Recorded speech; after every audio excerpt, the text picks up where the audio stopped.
Hi friends, வணக்கம் and welcome to எங்கள் வீட்டு சமையல். நம்ம இன்றைக்கி வந்து சொரக்காய் கூட்டு எப்படி செய்யணுன்றது தான் பார்க்க போகிறோம்.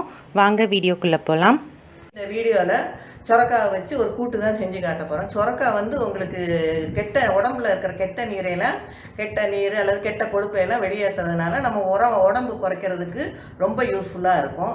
அதனால் இந்த கோடை காலத்துக்கு வந்து நீங்கள் இந்த நீர்ச்சத்து மிகுந்த சொரக்காவை ஒரு கூட்டாக செஞ்சு சாப்பிடுங்க. அது எப்படி செய்யலான்னு பார்ப்போம் வாங்க. இப்போ நம்ம வந்து ஒரு சொரக்காய் எடுத்திருக்கோம். இது ஒரு 1/2 கிலோ இருக்கும். இதுக்கு வந்து 50 கிராம் போல் பாசிப்பருப்பு எடுத்திருக்கோம். ஃபஸ்ட்டு சொரக்காயை வந்து நல்லா கழுவிட்டு அது மேல் பாகம் கீழ் பாகம் ரெண்டுத்தையும் நம்ம வந்து அறுத்து எடுத்துடணும். இந்த சொரக்காய் பார்த்திங்க அப்படின்னா இதுவும் சம்டைம்ஸ் வந்து கசப்பாக இருக்கிறதுக்கு சான்ஸ் இருக்கும். அதனால் இதை வந்து நல்லா கட் பண்ண பிறகு நம்ம அதை ஜஸ்ட் வாயில் வச்சு பார்க்கணும். கசக்கலை அப்படின்னா தான் நம்ம அதை வந்து பொரியலுக்கோ இல்லை கூட்டுக்கோ யூஸ் பண்ணணும்.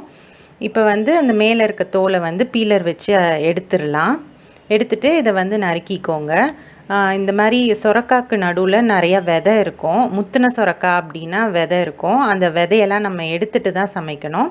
இப்போ நம்ம யூஸ் பண்ணுற சொரக்காய் பார்த்திங்கன்னா ரொம்ப பிஞ்சு, அதனால் நமக்கு விதை இல்லை. இந்த மாதிரி பிஞ்சு சொரக்காயில் நம்ம கூட்டு வச்சு சாப்பிட்டோம் அப்படின்னா ரொம்ப டேஸ்டியாக இருக்கும்.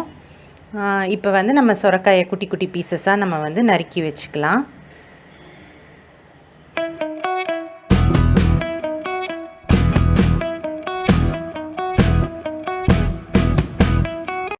ஒரு வாணலியில் தண்ணி வந்து கொஞ்சம் போட்டு கொதிக்க வச்சுட்டு நம்ம வச்சுருக்க அந்த பாசிப்பருப்பை அதை ஃபஸ்ட்டே கழுவி ஊற வச்சுடுங்க. அந்த பாசிப்பருப்பு அதை வந்து போட்டு வேக வச்சுக்கோங்க. இப்போ வந்து நம்ம ஒரு தேங்காய் மசாலா அரைக்க போகிறோம். அதுக்கு வந்து 4 டேபிள் ஸ்பூன் போல் தேங்காய் சேர்த்துக்கோங்க. அதுக்கப்புறம் பச்சை மிளகாய் சேர்த்துக்கோங்க. ஒரு 4 பச்சை மிளகாய் சேர்த்துருக்கோம். சேர்த்துட்டு இதை வந்து அரைச்சிக்கோங்க. அரைச்சி ஒரு கிண்ணத்தில் ட்ரான்ஸ்ஃபர் பண்ணி வச்சுக்கோங்க. இப்போ வந்து பருப்பை நம்ம வேக போட்டிருந்தோம்ல, அதை நம்ம பார்ப்போம். இப்போ பார்த்திங்கன்னா இது 3/4 பாகம் வெந்துருச்சு. இதில் நம்ம இப்போ வந்து கொஞ்சமாக மஞ்சத்தூளும் 1 ஸ்பூன் ஜீரகத்தூளும் சேர்த்துக்கலாம். இதை வந்து நம்ம குக்கர்லேயும் வேக வைக்கலாம். ஆனால் வந்து பருப்பு 3/4 பாகம் வெந்தோடனே நம்ம இந்த மஞ்சளையும் சீரகத்தூளையும் சேர்த்துக்கணும். இதை சேர்த்துட்டு அதுக்கப்புறமா நம்ம இதுலேயே வந்து வெட்டி வச்சுருக்க சொரக்காயையும் சேர்த்து நம்ம கிளறி விட்டுக்கலாம்.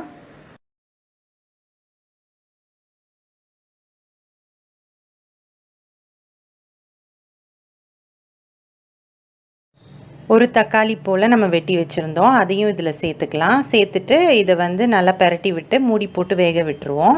இது வந்து வேகிறதுக்கு ஒரு 15லேருந்து 20 நிமிஷம் ஆகும்.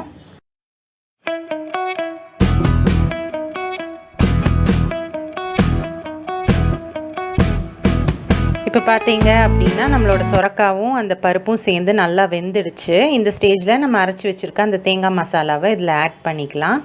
ஆட் பண்ணி நல்லா கலக்கி அது வந்து கொதி வர வரைக்கும் வச்சுருங்க. ஓரளவுக்கு கொஞ்சம் கட்டி ஆகணும். அது நல்லா கட்டி ஆன பிறகு மேலே வந்து மல்லித்தழை தூவி நீங்கள் வந்து ஸ்டவ் அணைச்சிடுங்க.